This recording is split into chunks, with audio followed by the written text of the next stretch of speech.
preparations for tomorrow's potentially severe weather that we're tracking. That's right. You have time to get ready.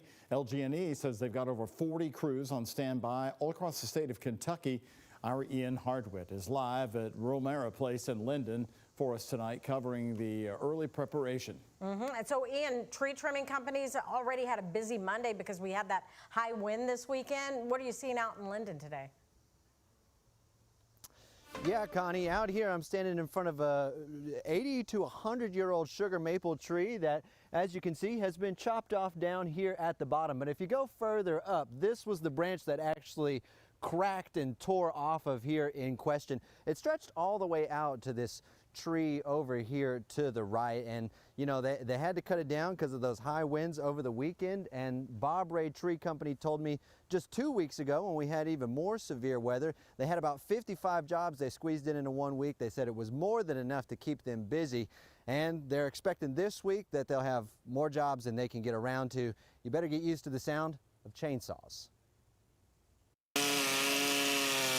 You can expect the roar of chainsaws this week.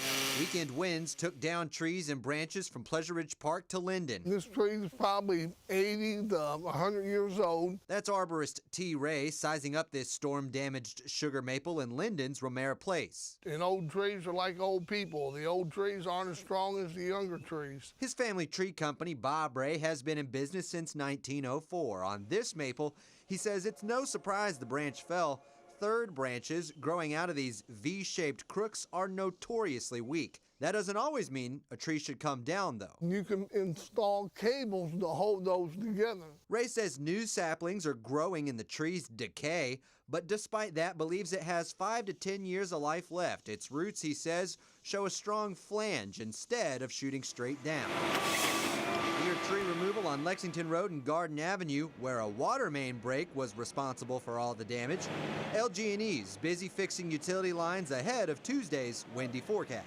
And before that, the power company used a $5 rate increase to begin the process of upgrading around 500 utility poles to steel or stronger wood.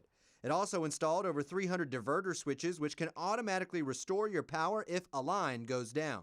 By doing all of that, we've been able in recent years to reduce outage frequency by 40% and outage duration by 30%. With storms on the way, we get a whole lot more requests than what we can do. Ray's hoping somewhere along the way he can find another tree worth saving. So we don't want to take down good trees that are still serving a good purpose. Another reason why you need to have a certified arborist check it out for you. The main thing is, if we know a tree is going to go, let's already have another tree to take that tree's place for when it's gone.